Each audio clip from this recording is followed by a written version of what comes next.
Hey, I'm Scott. And I'm Chris. And this is Doxologic, where we help you think with your Bible.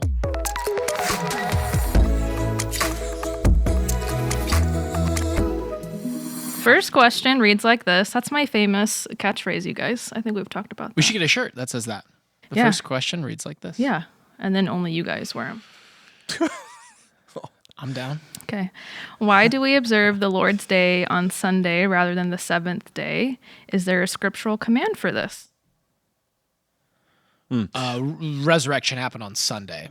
Working backwards, though, there's not a scriptural command, right? But the very earliest testimony of the church was that it changed its worship day because of the resurrection. Sure. Well, and you see the history of it in Scripture as well, in terms of that shift taking place that became very clear to the early church. So I'm thinking, first of all, the book of Acts talks about it. But the first one that's coming to mind off the top of my head is the end of 1 Corinthians. Can you prove it? Yeah, I'm going there right now. So verse 2 starts in this way. Concerning the collection for the saints, as I directed the churches of Galatia, so also you are to do. On the first day of every week, each of you is to put something aside and store it up as he may prosper, right? So there's already a notion of this change happening, and the church in Corinth was following this. I think I'm going to have to remember Acts 20. Acts 20, verse 7. This is that great story, by the way, of Eutychus getting raised from the dead when he fell asleep during Paul's sermon. It was so long. Yeah.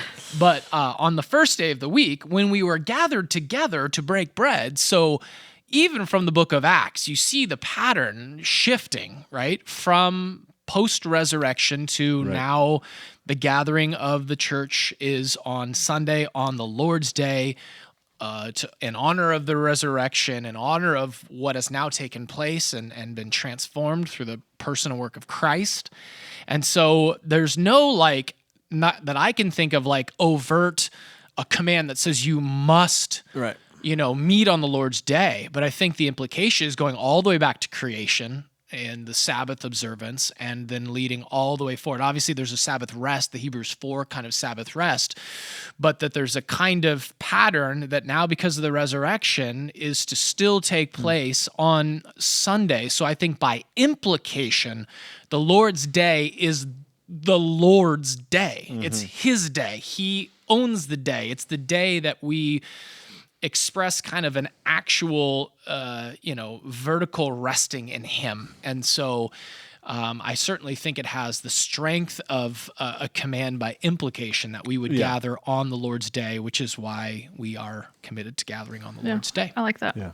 Did you have something, Chris? Well, I think it's not as clear as passages as you mentioned, and so while I started it with there's no explicit command, it clearly is a pattern. I think it's an assumption over very quickly in the church. It's an assumption because of the resurrection. I was looking at Revelation 1:10, and I think it could be held debated because John says, "I was in the Spirit on the Lord's day," and I heard behind me a loud voice, and so he doesn't say the first day of the week as much as I would like to think possibly by this time, at least 30 plus years when this was written, at least that long after Christ was on earth and John has been an apostle, maybe that was considered a Sunday, but it doesn't say the first day of the week.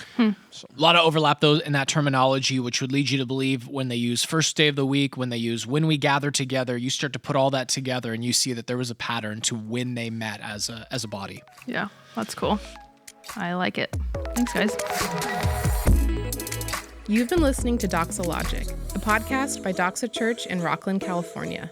To learn more, visit us online at doxa.church.